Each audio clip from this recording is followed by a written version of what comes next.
এখানে chief minister আর BJP সন্ত্রাস চলছে। চলো চলো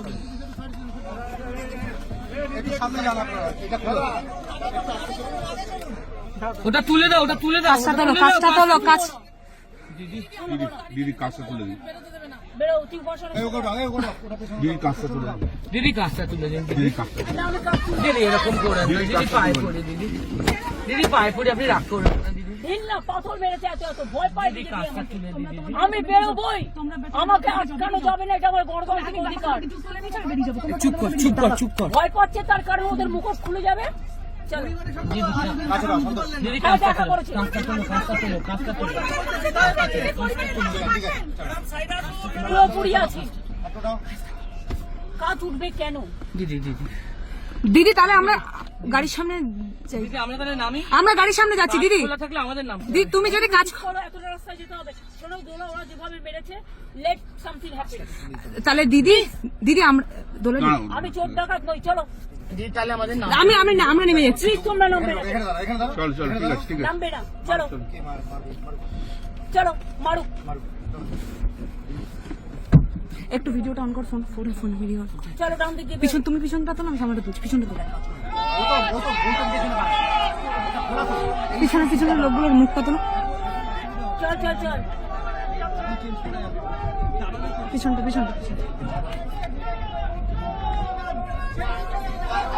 যে কটা দৌড়াচ্ছে সব কটা মুখ তুলে, যে কটা দৌড়াচ্ছে সব কটা মুখ।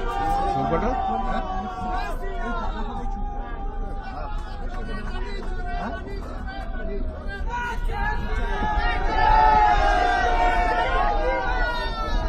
চল তুই চল, ওরা যা ইচ্ছে করো।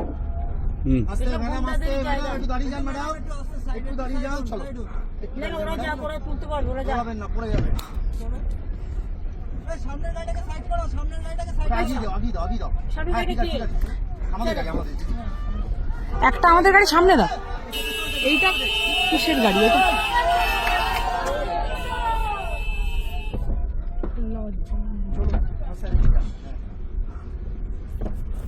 এলাকায় এসে সেট করে গেছে, না তো থাকতে দেবে না। আমার মানে বাড়িতে ঢুকে চল। সামনে গাড়িটা কার? সামনে গাড়িটা কার? সামনে গাড়িটা তোমাদের? আমার হ্যাঁ সামনে গাড়িটা কি একটু জোরে চালাতে বলো, জোরে চালাতে বলো। এই ওকে টানতে বলো। জোরে বলো।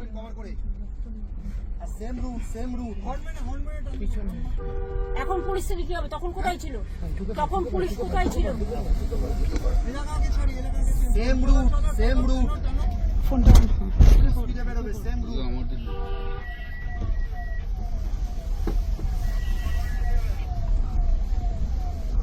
পুলিশ জিতে। হ্যালো বলো, বলো। আমরা বেরিয়ে আসছি। প্রিয়াঙ্কারা কোথায় রে?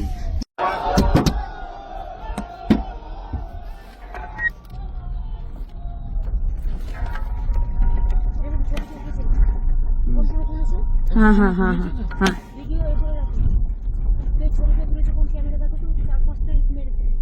দুই ছেলেটা তো হাওয়া হয়ে গেল বাইকে।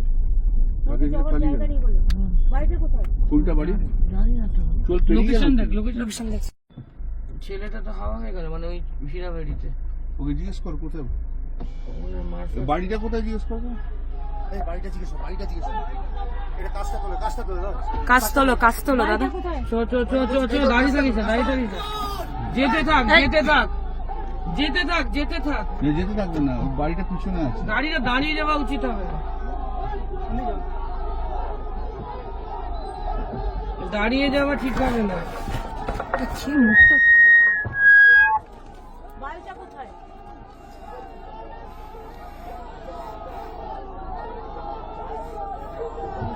বাড়িটা কোথায়? শুনিয়া আর ডান দিকে চল।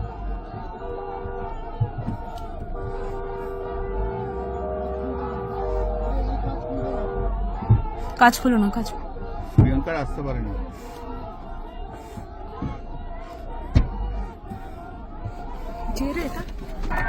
এত সন্ত্রাস মানে জেনি কেউ সরিয়ে দিচ্ছে।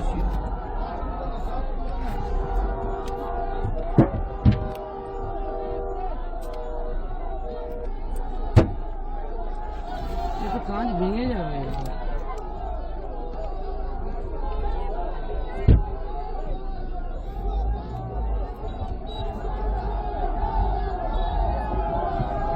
বাড়িটা কোন দিকে? এটা কে মারছে রে? জানি না, ওই ছেলেটা তো হারিয়ে ফেলল।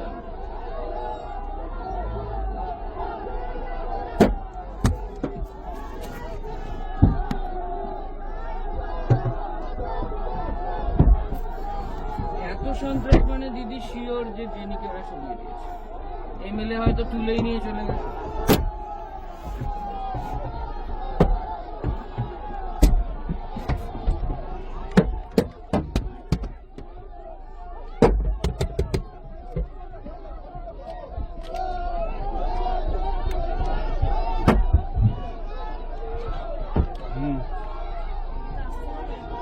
না না, এই করতে করতে হবে, করতে হবে তো। ওই ছেলেটা পালিয়ে গেছে, মানে ও ঠিক আছে, ও বোধহয় মার খেয়ে গেছে। ঠিক আছে, ও একটা রাস্তা দেখাচ্ছিল।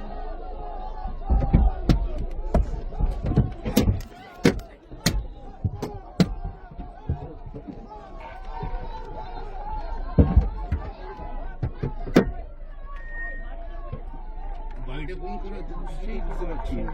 ছেলেটা আমাদেরকে ঠিক জায়গায় নিয়ে যাচ্ছে।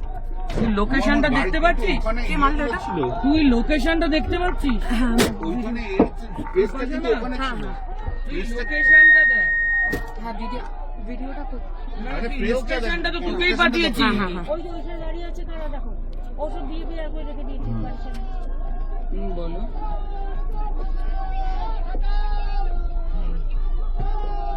পারলে আসবে, পারলে আসবে। কি বলবো, পারলে আসবে। কাউটা মানে ফেরার সময় পুরো খালি, তো অর্গানাইজ করে নিয়েছিল এবং এরা বড় বড় পাথর দিয়ে মেরেছে। এবং আজকে মমতা বন্দ্যোপাধ্যায়কে ওদের হত্যা করার উদ্দেশ্য ছিল, টার্গেটটাই ছিল মমতা বন্দ্যোপাধ্যায়কে কিভাবে শেষ করে দেওয়া যায়। ভীষণভাবে বড় বড় পাথর পড়েছে এবং যদি কাজটা খোলা থাকতো তাহলে আজকে এই মাথার কোনো পোর্শন দেখতে পেতেন না আপনারা, মানে বাঁচতো না আর কি, বাঁচার কোনো সিন নেই। যেভাবে পাথর বড় বড় পাথর ছুঁড়েছে, যেভাবে বড় বড় পাথর ছুঁড়েছে এবং আদলা ইট ছুঁড়েছে, পাথর ছুঁড়েছে এবং গাড়িতে কন্টিনিউয়াসলি, মানে একটা সময় নেই যেখানে পাথর ছোড়াটা 1 মিনিটের জন্য, 1 সেকেন্ডের জন্য বন্ধ হচ্ছে। এ ওখান দিক থেকে মারছে, ও দিক থেকে মারছে, কেউ সামনের দিক থেকে মারছে, কেউ পিছন দিক থেকে মারছে। কিন্তু বেসিক্যালি টার্গেটটা ছিল মমতা বন্দ্যোপাধ্যায় যেখানে বসেছিলেন যে সিটটাতে, সেই সিটটার উদ্দেশ্যে বড় বড় সমস্ত পাথর ইট সেখানে ছোড়া হয়েছে। এবং সেই অবস্থাতে আমরা গিয়েছিলাম, কিন্তু যেহেতু ওখানকার বিজেপির যে এমএলএ, সেই এমএলএ আগে থেকে যে ওই ওনার যে মারা গেছেন তার স্ত্রীকে থ্রেট করে এসছে যাতে না দেখা করতে পারে। আজকে মমতা বন্দ্যোপাধ্যায় এবং আমরা আজ গিয়েছিলাম ওই হালি শহরে, যে আমাদের দলীয় কর্মীকে যাকে পুলিশ লকআপে মারা হয়েছে, কাস্টোডিয়াল ডেথ। ওনার নাম হচ্ছে বিরজু কাউর এবং ওনার ওয়াইফ হচ্ছে জেনি শর্মা। উনি আমাদের কাউন্সিলর, কাঁচরাপাড়া মিউনিসিপ্যালিটি। ওনাকে যে কেসে ধরা হয় সেই কেসে এফআইআর ওনার নাম ছিল না। পুলিশ ওনাকে অ্যারেস্ট করে এবং যেদিনকে অ্যারেস্ট করে সেদিনকে কাস্টডির মধ্যে ছিল। সেইখান থেকে রাত্রি 2-2:30টার সময় তাকে তুলে নিয়ে যে লেডিস হোস্টেল আছে, সেই লেডিস হোস্টেলে পুলিশেরই, সেইখানে ওখানকার আইসি, আইও, ডিজি এবং সিপির ডিরেকশনে ওকে এমন পেটাতে আরম্ভ করে যে তার মৃত্যু হয়। পুলিশের হাতে তার মৃত্যু হওয়ার জন্য গতকাল দোলা সেন গিয়েছিলেন, আজকে মমতাদি নিজে ওখানে গিয়েছিলেন। মমতাদি ছিল, দোলা ছিল, আমি ছিলাম এবং আমাদের অনেক ছাত্র নেতা নেত্রীরা ছিল, লোকাল কর্মীরাও ছিল। তো আমরা যখন যাই তখন ওই কাঁচরাপাড়াতে বিজেপির কর্মীরা যেভাবে বড় বড় পাথর মমতাদির গাড়িতে ছুঁড়েছে, যে গাড়িতে পাথর ইট বিভৎসভাবে, মানে কন্টিনিউয়াসলি যেটাকে করে গেছে, এবং গাড়ির সামনে অবস্ট্রাকশন ক্রিয়েট করেছে। যারা পেশে ওখানে ছিলেন তারা নিশ্চয়ই কিছু কিছু দেখেছেন, হয়তো সবটা দেখতে পারেননি। যেভাবে গুন্ডাগিরি করেছেন এবং যাতে মমতা বন্দ্যোপাধ্যায় না যায়, এবং অশ্রাব্য ভাষায় তারা ব্যবহার করে, বিজেপির যা কালচার সেই কালচার অনুযায়ী ব্যবহার করে। তা সত্ত্বেও আমরা যখন যাচ্ছি, মানে প্রতি পদক্ষেপে বাইরে থেকে হু হু করে লোক নিয়ে এসছে, এবং আমাদের যাওয়ার আগে রাস্তাতে প্রায় 1 ঘন্টা আমাদের আটকে রেখেছিল ট্রাফিকের জন্য। আমি জানি না কি কারণ, কোনো ট্রাফিকের সেই সময়তে